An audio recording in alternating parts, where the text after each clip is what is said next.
Concrètement, déjà, je leur ai annoncé qu'on allait les associer largement à la technique du déconfinement, parce que, mais pour aller mieux sur le terrain économique, déjà, il faut que l'activité puisse reprendre à un moment donné. Donc, je ne reviens pas dans le détail des choses, mais enfin, ils vont être associés et le préfet Latron a reçu des instructions très claires en la matière. 2, il y a un enjeu de sauvetage, c'est-à-dire en clair, des entreprises peuvent disparaître dans les jours qui viennent. C'est l'objet de l'annonce du Premier ministre hier, que de doubler le premier volet du fonds de soutien aux entreprises qui passe de 1 500 € à 3 000 €. C'est de l'aide à la trésorerie, c'est de la subvention, ça veut dire que c'est de l'argent qu'il ne faudra pas rembourser pour l'entreprise. Et ça va permettre de gagner quelques jours précieux et qui vont évidemment donner de l'air à ces entreprises. Pour combien de temps les FSE? Alors, ça va dépendre de ce qui va être voté en loi de finances rectificative. Pour l'instant, le Premier ministre a indiqué 2 mois, parce qu'en clair, il faut que ça colle à la période d'état d'urgence sanitaire. 3, j'ai reconfirmé que l'État mettait bien en place tous les dispositifs d'accompagnement aussi longtemps que l'état d'urgence sera tenu. C'est-à-dire en clair, le chômage partiel, les exonérations de charges sociales, les reports de charges fiscales, tout ça évidemment est important. 4, on a commencé à aller plus loin ce matin. Et ça, c'était très intéressant. On a parlé beaucoup de commandes publiques, des finances des collectivités territoriales, des délais de paiement des collectivités pour tous celles et ceux qui dépendent d'elles. Ça n'a l'air de rien, mais enfin, les travaux publics, le bâtiment, les transports, autant de secteurs qui sont très largement dépendants. Et là, pour le coup, l'État va mettre des moyens financiers nouveaux, importants pour la Guyane, pour permettre un redémarrage par la commande publique. On a évidemment de nouveaux chantiers ou des... Mais bien sûr, il y a Parce qu'il y en a qui sont déjà dans les tuyaux. Hein. Oui, issus d'accords passés. L'idée, c'est que maintenant, on va avoir aussi un cycle électoral à venir, donc avec une nouvelle période qui va s'ouvrir pour 6 années. Et donc, effectivement, il faut définir, hiérarchiser un certain nombre de grands projets d'investissement, souvent publics, mais aussi privés, que l'on va pouvoir contractualiser dans le cadre d'un plan de relance spécifique autour de la Guyane. Il y a déjà de l'argent nouveau qui est mis sur la table pour les collectivités territoriales. J'aurai l'occasion de refaire un point avec Rodolphe Alexandre ce midi, soit pour aider les collectivités à avoir une trésorerie qui fonctionne, et donc payer leurs fournisseurs dans les temps, et dans une autre mesure, des subventions plus directes pour permettre de l'investissement. Je pense très fort notamment aux équipements scolaires, à des constructions nouvelles sur lesquelles moi je fonde beaucoup d'espoir. On a eu aussi les collectivités, combien ?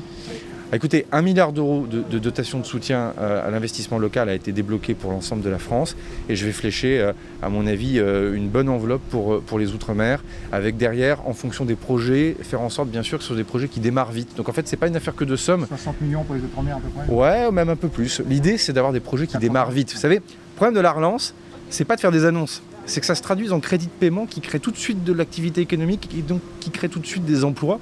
Et donc là-dessus, on va s'y employer. On a eu aussi, bien sûr, un temps spécifique sur la restauration, parce qu'évidemment, c'est un secteur qui vit très très durement les mesures de confinement et évidemment les mesures de couvre-feu, enfin tout ce que vous connaissez par ailleurs.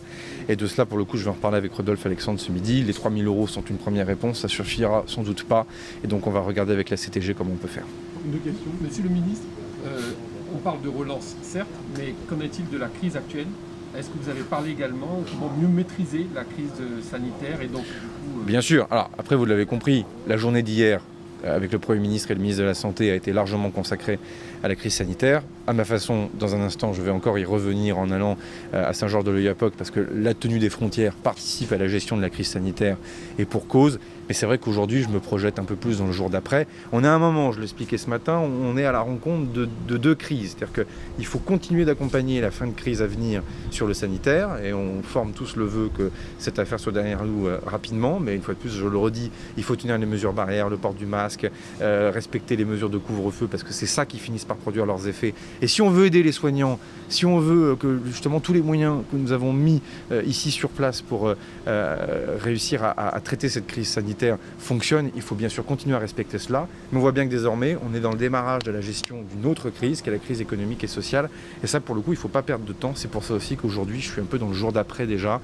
Et je pense que les acteurs du monde économique l'ont bien compris. Monsieur le ministre, vous avez dit que tout n'est pas une question d'argent. Il faut également que la machine puisse redémarrer, que les marchés puissent sortir. D'où cette question. Les socioprofessionnels demandent un choc de simplification administrative. Ouais. Est-ce que là, vous avez une réponse à apporter ? Oui, clairement oui, il le faut. Je donne un exemple tout simple. Commande publique, pour celles et ceux qui nous regardent ou qui nous écoutent. Aujourd'hui, vous avez des seuils qui font qu'il y a plus ou moins de rigidité dans les procédures en fonction du montant des travaux qu'une commune va pouvoir faire. Typiquement, ce seuil-là de 25 000 €, on l'a repoussé à 40 000 €. Déjà, une première fois. Et aujourd'hui, on se pose la question si on ne va pas encore plus loin. Ça veut dire qu'en dessous de ces 40 000 € au moment où je vous parle, les procédures sont simplifiées. C'est-à-dire un maire veut faire des travaux de peinture dans une école.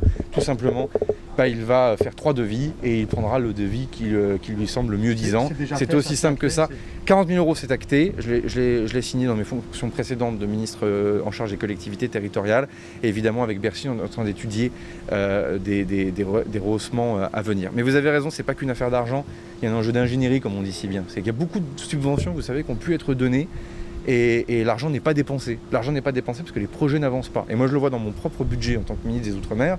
Il y a des crédits importants sur la construction de logements. Pour tout un tas de raisons sur lesquelles je n'ai pas le temps de revenir là maintenant en 2 minutes, les logements ne sont pas construits et l'argent n'est pas dépensé. Donc ça aussi, il faut le dire aux Guyanaises et aux Guyanais parce qu'ils sont contribuables et doivent le savoir. Dernière chose sur les indemnisations de perte de chiffre d'affaires. C'est la plateforme, la CCIG, les sociopros, tout ça. Les reports de charges, tout ça. Est-ce que là, on va au-delà du régime commun, visiblement? Ah là, ça y est, et vous avez raison de me tendre votre perche.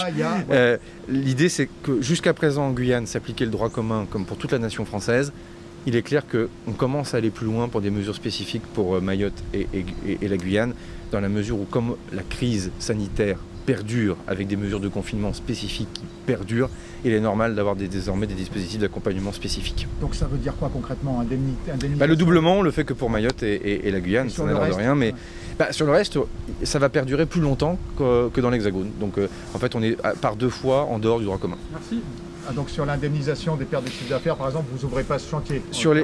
En fait, ce que m'ont dit les acteurs du monde économique ce matin, c'est aide à la trésorerie et très vite perspective de carnet de commandes.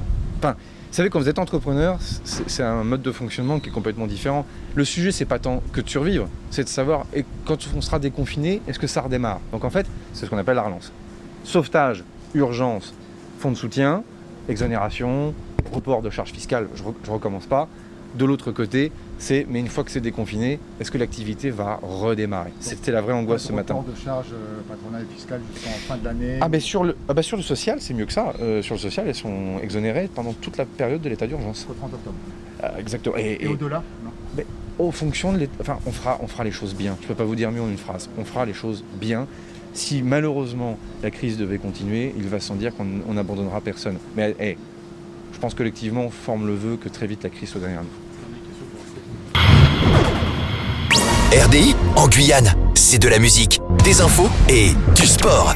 RDI sur 105.1 à Cayenne et 88.4 à Kourou.